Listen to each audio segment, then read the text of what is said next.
누가복음 11장.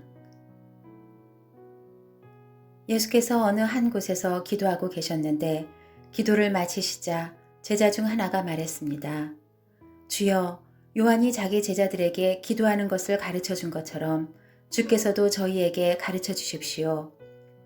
예수께서 제자들에게 말씀하셨습니다. 너희는 이렇게 기도하라. 아버지여, 주의 이름이 거룩히 여김을 받으시며 주의 나라가 임하게 하소서. 날마다 우리에게 필요한 양식을 내려주시고 우리가 우리에게 빚진 모든 사람을 용서한 것 같이 우리 죄도 용서해 주소서. 그리고 우리를 시험에 들지 않게 하소서. 그러고 나서 예수께서 말씀하셨습니다. 너희 중 누가 친구가 있는데 한밤중에 그가 찾아와 친구여, 내게 빵 3덩이만 빌려주게. 내 친구가 여행길에 나를 만나러 왔는데 내놓을 게 없어서 그렇다네 라고 할 때 그 사람이 안에서 귀찮게 하지 말게. 문은 다 잠겼고 나는 아이들과 함께 벌써 잠자리에 들었네. 내가 지금 일어나서 뭘 줄 수가 없네 라고 거절할 수 있겠느냐.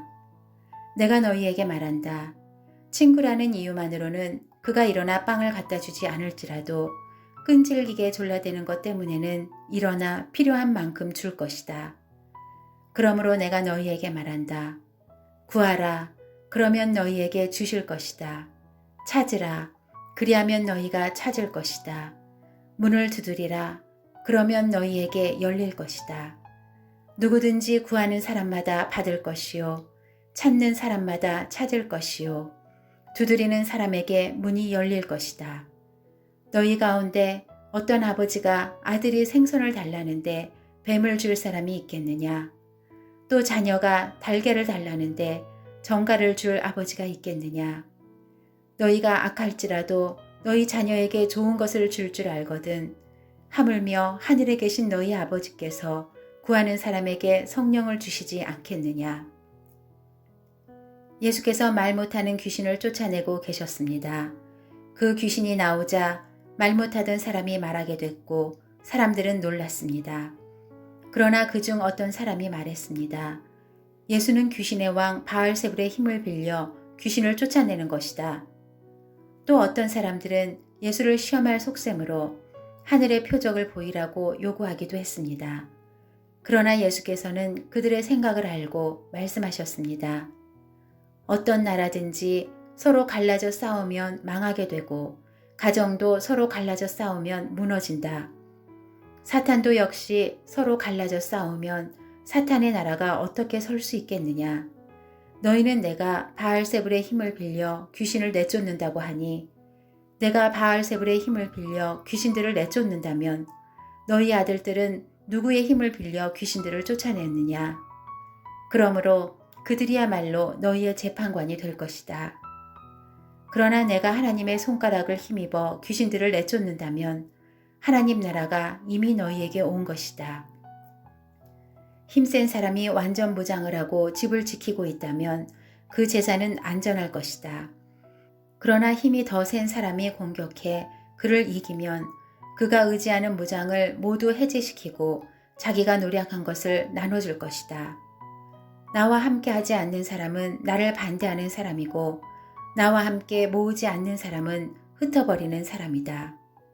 한 더러운 영이 어떤 사람에게서 나와 쉴 곳을 찾으려고 물 없는 곳을 돌아다니다가 끝내 찾지 못하고 내가 전에 나왔던 집으로 다시 돌아가야겠다고 말했다. 그런데 그곳에 이르러 보니 집이 깨끗하게 청소돼 있고 말끔히 정돈돼 있었다.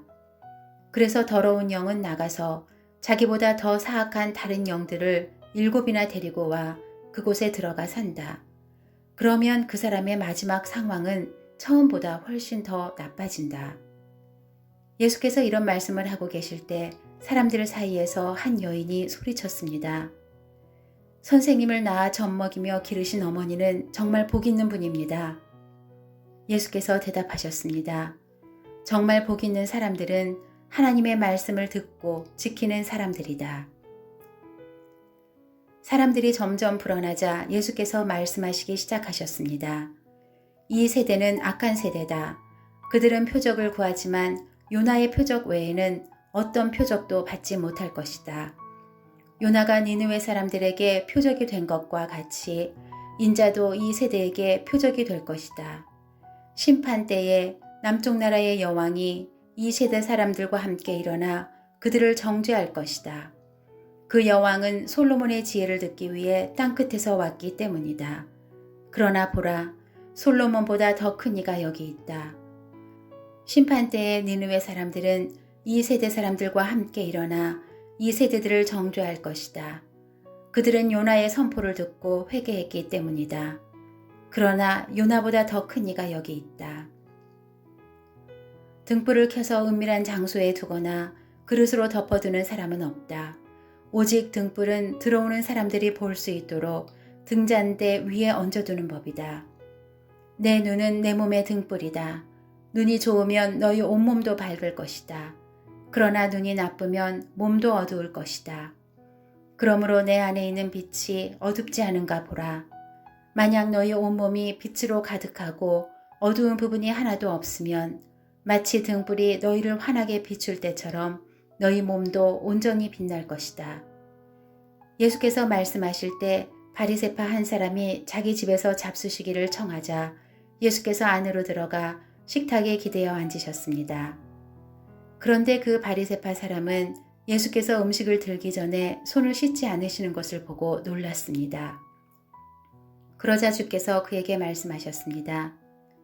너희 바리새파 사람들은 잔과 접시의 겉은 깨끗이 닦지만 너희 속에는 욕심과 사악함이 가득 차 있다.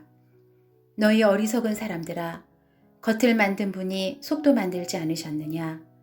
그 속에 있는 것으로 자비를 베풀라. 그러면 모든 것이 너희에게 깨끗해질 것이다. 너희 바리새파 사람들에게 화가 있을 것이다. 너희는 박하와 운양과 온갖 채소들의 11조를 하나님께 바치면서 정작 공의와 하나님의 사랑은 무시해버리는구나. 그런 것들도 행해야 하지만 이런 것들도 소홀히 해서는 안 된다. 너희 바리새파 사람들에게 화가 있을 것이다.